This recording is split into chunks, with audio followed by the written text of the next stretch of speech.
करते हैं कुछ और खबरों का। एक तरफ आरजेडी ने सबसे सीनियर नेता को यहां पर गंवाया है, पार्टी छोड़ने पर आमादा है रघुवंश बाबू, तो दूसरी तरफ आरजेडी ने बेरोजगारी के मसले को उठाकर सत्ताधारियों की नींद उड़ा दी है। 9 सितंबर को रात 9 बजे बेरोजगार युवाओं को आरजेडी ने समर्थन दिया। सूबे के कई जिलों में लोगों ने मोमबत्ती या फिर लालटेन जलाकर इस आह्वान का समर्थन किया, लेकिन विरोधियों को लगता है कि तेजस्वी का यह दांव फ्लॉप हो गया है। हालांकि सोशल मीडिया पर यह आह्वान हिट रहा।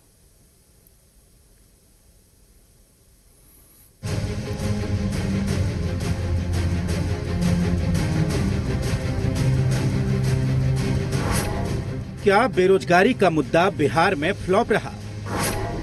बेरोजगारों के साथ आना तेजस्वी को भारी पड़ा, या फिर बेरोजगारी को मुद्दा बनते देख एनडीए परेशान है? बेरोजगारों के आह्वान को तेजस्वी ने समर्थन क्या दिया? सियासी गलियारों में बवाल मच गया। सत्ताधारियों के निशाने पर तेजस्वी आ गए और बेरोजगारों के अभियान को फ्लॉप बताने की कवायद शुरू की। शुरुआत जेडीयू ने की।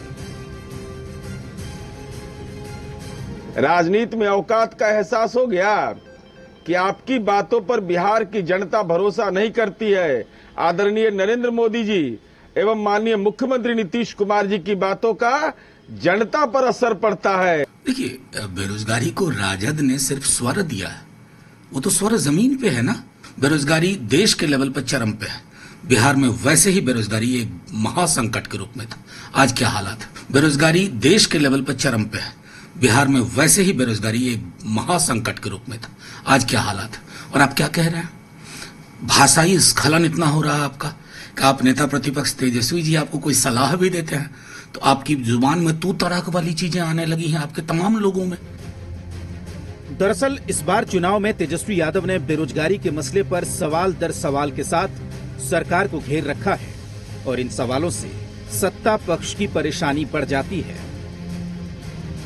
कोई विभाग ऐसा नहीं बचा है जिस विभाग के अंदर पिछले 15 वर्षों में नियुक्तियां नहीं हुई हैं, लेकिन 15 साल के जो उनके राजपाट थे उसमें नियुक्तियां कौन कहे, लोगों को नौकरी करने के बाद भी सैलरी नहीं मिलता था। मंगल पांडे जी, आपको शर्म नहीं आती?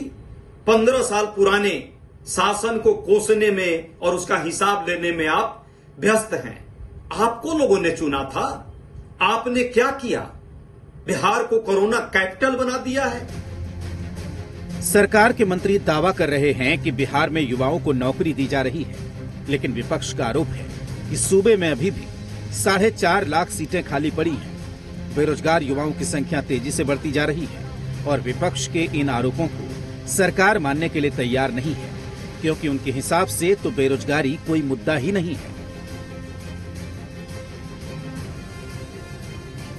दिल्ली से नेहा के साथ धीरज ठाकुर, जी मीडिया, पटना।